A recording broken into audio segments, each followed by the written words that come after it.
নমস্কার বন্ধুরা, সোমস গার্ডেনে আপনাদের সকলকে স্বাগত জানাই। গ্রীষ্মের প্রচণ্ড দাবদাহের পর যখন আমাদের প্রাণ প্রায় অতিষ্ঠ হয়ে ওঠে, ঠিক তখনই সূচনা হয় বর্ষাকালের। টিপ টিপ করে যখন বর্ষার ফোঁটা পড়তে থাকে, বৃষ্টির ফোঁটার সাথে সাথে আমাদের মনে যেমন আনন্দের শিহরণ জেগে ওঠে, ঠিক সাথে সাথেই আর যারা খুশি হয় বর্ষালিরা। একদম কম যত্নের মধ্যে বৃষ্টির শুধুমাত্র ফোঁটা পেলেই তারা তাদের সমস্ত ধরনের সৌন্দর্য তুলে ধরে মেলে ধরে আমাদের সাথে। সেই সৌন্দর্যই আপনাদের সামনে তুলে ধরার জন্য আজকের এই ভিডিওটি আপনাদের জন্য নিয়ে এলাম। আজকের ভিডিওটিতে আলোচনা করব হাইব্রিড রেন লিলি নিয়ে। যে সকল বন্ধুরা দেশি রেন লিলির পরিচর্যা জানতে চান, তাদের জন্য ভিডিও কিন্তু আমার ডেসক্রিপশন বক্সে লিঙ্ক রইল, অবশ্যই কিন্তু দেখে নেবেন। আজকের ভিডিওর মূল বিষয়বস্তু হলো হাইব্রিড রেন লিলি। প্রথমে একটু বলে রাখি যে সকল বন্ধুরা জানেন না দেশি রেন লিলি এবং হাইব্রিড রেন লিলির পার্থক্য, আপনারা ফুলগুলি নিশ্চয়ই দেখেই বুঝতে পাচ্ছেন।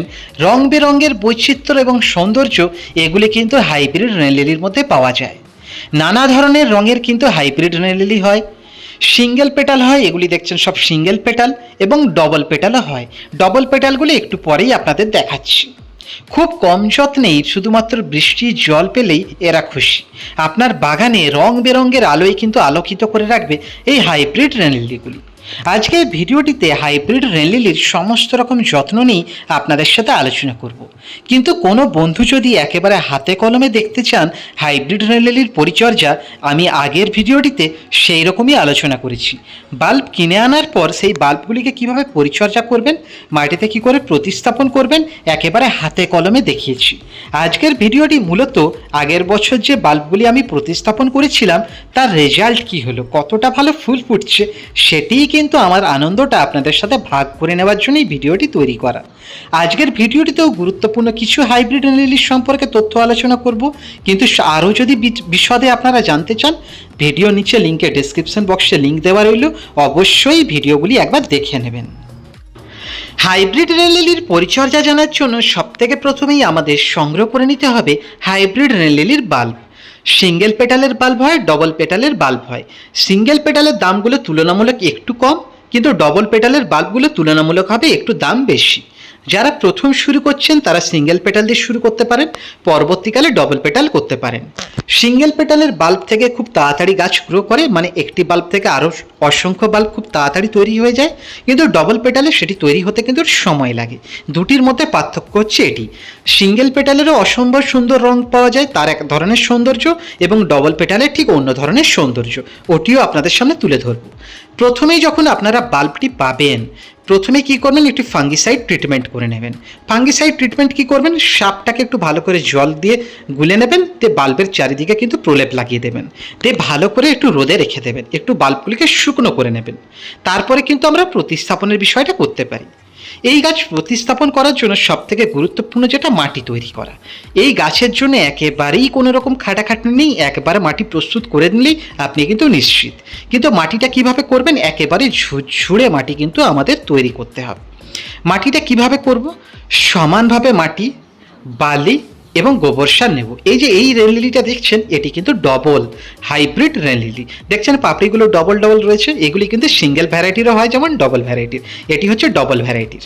ঠিক আছে, এবারে মাটির বিষয়টা, যে বিষয়টা আপনাদের সাথে আলোচনা করছিলাম, সমান রেশিওতে মাটি নেবেন, বালি নেবেন এবং গোবর সার নেবেন বা ভার্মিকম্পোস্ট সার নেবেন। তিনটাকে একই রকমভাবে সমানভাবে নিয়ে নেবেন।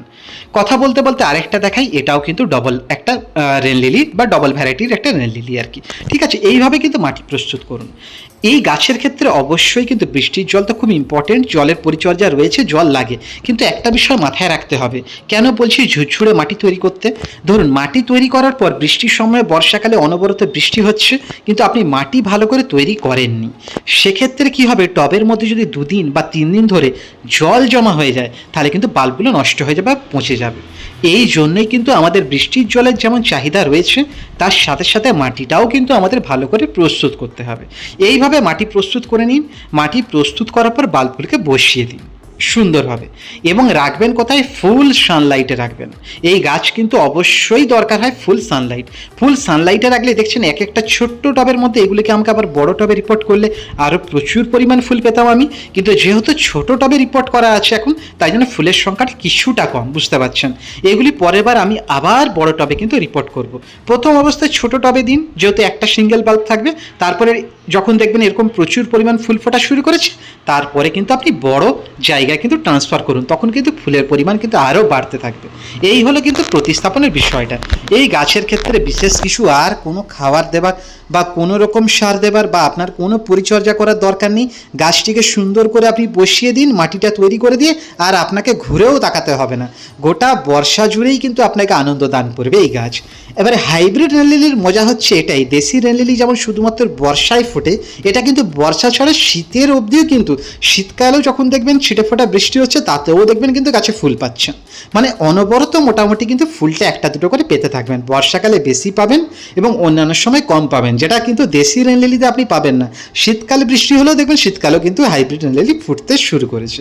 এটুকুই হচ্ছে পরিচর্যা। এরকম পরিচর্যা করলেই দেখবেন মানে বর্ষাকালের বাগান আপনার একবারে রং বেরঙে সেজে উঠেছে। এই গাছে রোগ জ্বালারও কোনো সেরকম কোনো অসুবিধা নেই বা কোনো সমস্যা দেখা যায় না। শুধু লেদা পোকার আক্রমণটা ভীষণ রকম হয়ে থাকে এই বর্ষাকালে। তখন কি করবেন? প্রোফেক্স সুপার বলে একটি ওষুধ রয়েছে, এই প্রোফেক্স সুপার ওষুধটি কিন্তু আপনি স্প্রে করে দেবেন। ব্যাস এইটা স্প্রে করে দিলে ওরা কি হয়, পাতাগুলি খেয়ে নেয়। আবার দেখুন একটা অপরূপ সৌন্দর্য কালারের দেখাচ্ছি আপনাকে। এটাও ডবল পেটালের, কিন্তু দেখতে সুন্দর। তবে আগেই বললাম ডবল পেটালের বাদগুলো কিন্তু একটু লেটে গ্রো করে। আজকের ভিডিওটি মূলত কিন্তু তুলে ধরলাম কেমন ফুলগুলো ফুটেছে এটি দেখানোর জন্য। সত্যি কথা বলতে রেন লিলির সেই রকমভাবে কোনো যত্ন না থাকার জন্য এই ভিডিওটি আর বড় করার কোনো মানেই হয় না। ভিডিওটির উদ্দেশ্য ছিল কেমন ফুলগুলি ফুটেছে আপনাদের দেখানোর জন্য। অতি অবশ্যই কিন্তু ভালো লাগলে লাইক, কমেন্ট ও সাবস্ক্রাইব করতে ভুলবেন না। অসংখ্য ধন্যবাদ ভিডিওটি দেখার জন্য।